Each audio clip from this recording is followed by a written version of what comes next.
ॐ नमो भगवते वासुदेवाय।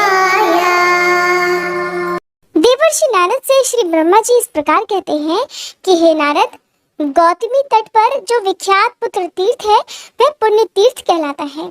उसकी महिमा के श्रवण मात्र से मनुष्य संपूर्ण अभिलषित वस्तुओं को प्राप्त कर लेता है।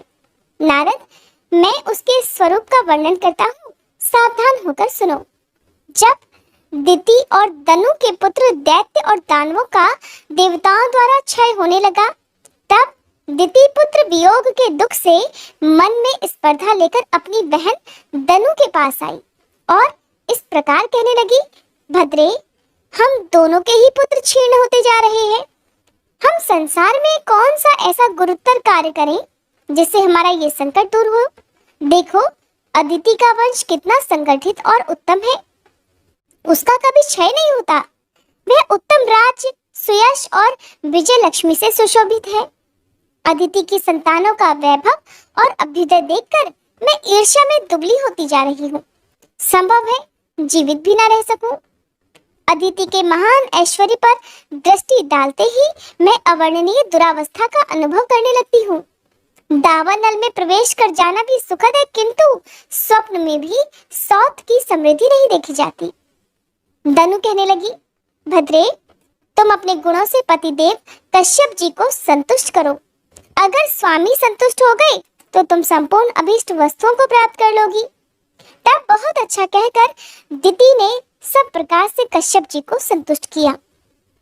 तब प्रजापति भगवान कश्यप ने दिति से कहा, सुव्रते, तुम्हें क्या दूं? तुम कोई अभीष्ट वर मांगो। ये सुनकर दिति ने अपने स्वामी से कहा कि नाथ, मुझे ऐसा पुत्र दीजिए जो अनेक गुणों से संपन्न हो, विश्व विजयी और जगवंत हो तथा जिसके जन्म लेने से मैं संसार में वीर जननी कहला सकूं। तब कश्यप जी ने कहा, देवी, मैं तुम्हें एक श्रेष्ठ व्रत का उपदेश देता हूँ जो 12 वर्षों तक पालन करने के बाद फल देता है।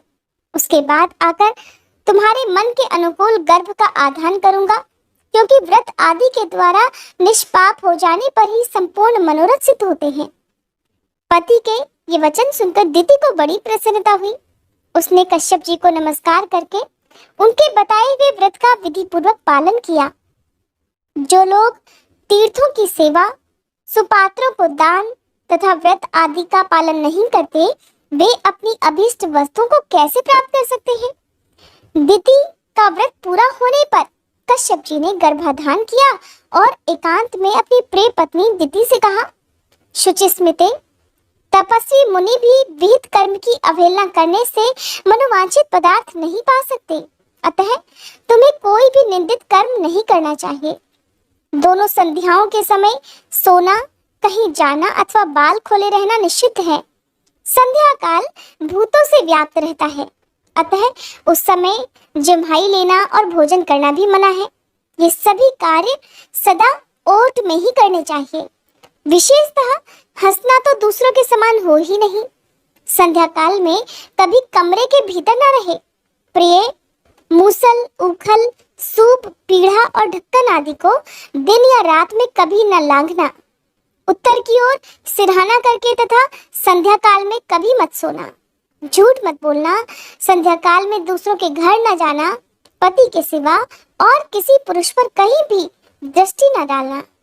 इस प्रकार कश्यप जी ने आगे कहा कि यदि निरंतर इन नियमों का पालन करती रहोगी तो तुम्हारा पुत्र त्रिभुवन के ऐश्वर्य का भागी होगा। दिति ने स्वामी के समक्ष प्रतिज्ञा की कि हे स्वामी, मैं इन नियमों का भी ठीक ठीक पालन करूंगी। फिर कश्यप जी देवताओं के यहाँ चले गए। इधर दिति का पुण्य जनित बलवान गर्भ दिनों दिन बढ़ने लगा। इन सब बातों को मय नामक दैत्य अपनी माया के बल से जानता था। उसकी इंद्र से मित्रता थी, दोनों में बड़ा प्रेम था। उसने एक दिन इंद्र के पास एकांत में जाकर विनय पूर्वक कहा, हे देवराज, दिति और दनु ने विशेष अभिप्राय से कश्यप जी को संतुष्ट किया है और दिति का गर्भ दिनों दिन बढ़ रहा है। उस गर्भ में नाना प्रकार की शक्तियां हैं। नारद जी ने ब्रह्मा जी से पूछा कि हे देवेश्वर, महाबली मय नामक दैत्य तो नमुची का प्रिय भ्राता है और नमुची इंद्र के हाथ से मारा गया। फिर उसकी अपने ही भाई के शत्रु से मित्रता कैसे हुई? देवर्षि नारद के पूछने पर ब्रह्मा जी ने उन्हें बताया कि पूर्व काल में नमुची दैत्यों का राजा था। उसका इंद्र के साथ बड़ा भयंकर वैर हुआ। एक समय की बात है, इंद्र युद्ध छोड़कर कहीं जा रहे थे। ये देखकर दैत्यराज नमुची भी उनके पीछे लग गया।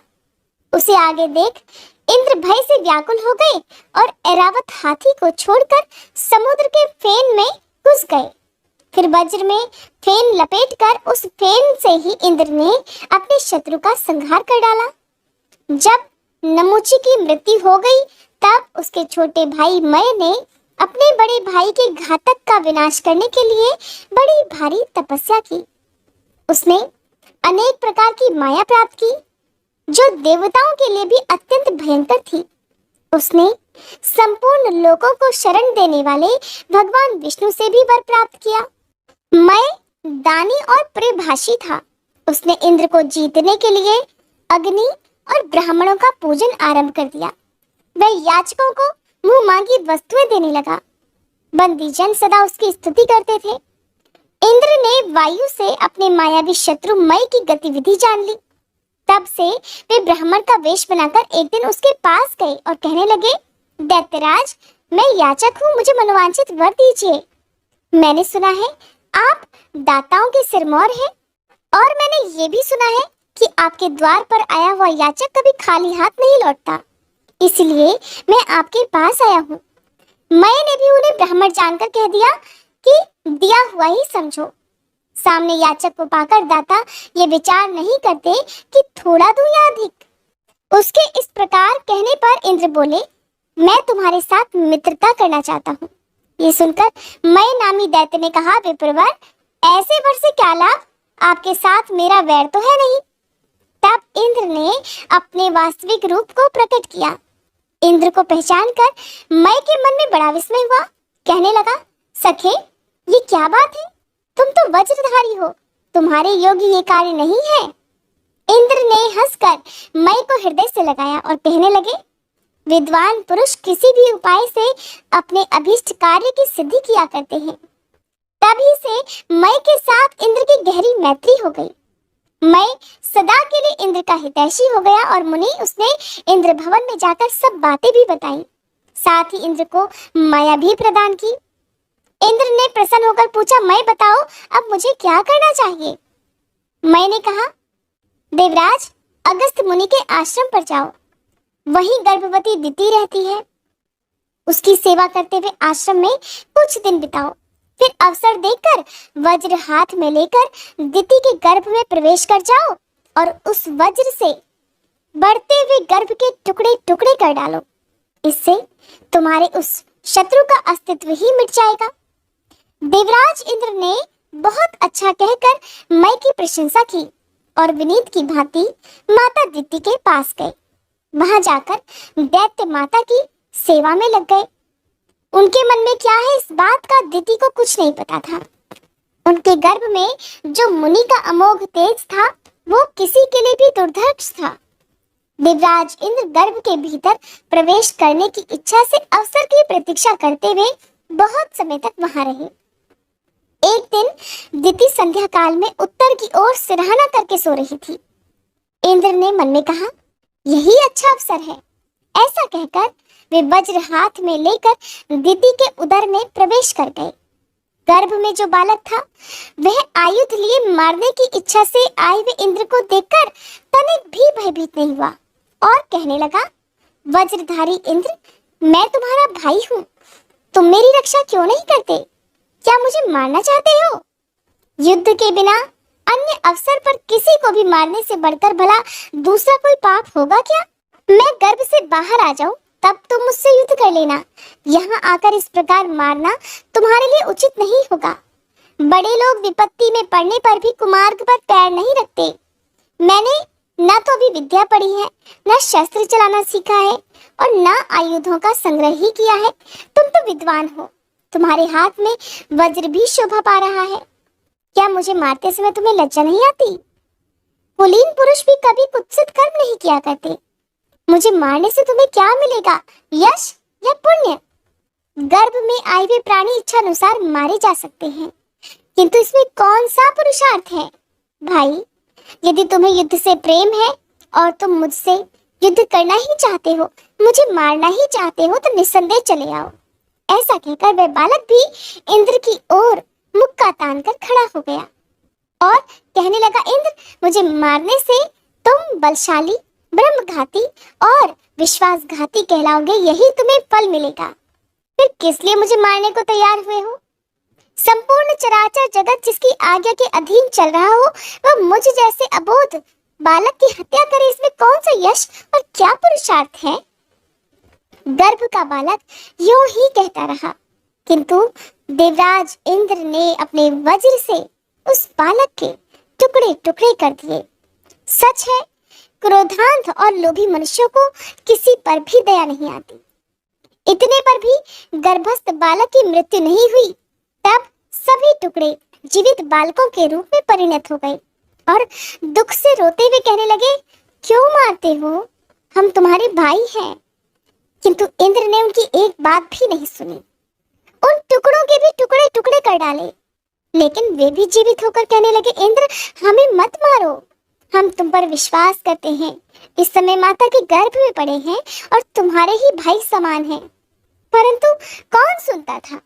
जिनकी बुद्धि द्वेष से नष्ट हो गई हो, जिनके चित्त में करुणा का एक कण भी नहीं रह जाता। गर्भ के सभी टुकड़े हाथ, पैर और नूतन जीव से युक्त हो गए। उनमें किसी प्रकार का विकार नहीं रह गया। उनकी संख्या 1 से बढ़कर 49 हो गई। ये देखकर इंद्र को बड़ा विस्मय हुआ और वे टुकड़े सब के सब रो रहे थे।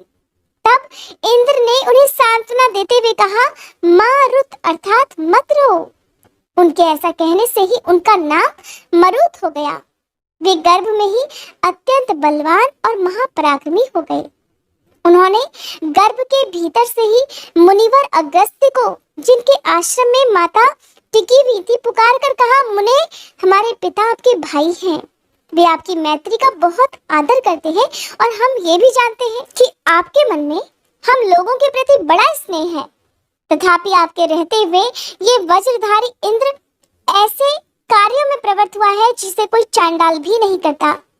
गर्भ के बालकों की वह करुण पुकार सुनकर अगस्त मुनि दौड़े चले आए। उन्होंने दिति को जगाया। वे गर्भ की वेदना से पीड़ित हो रही थी।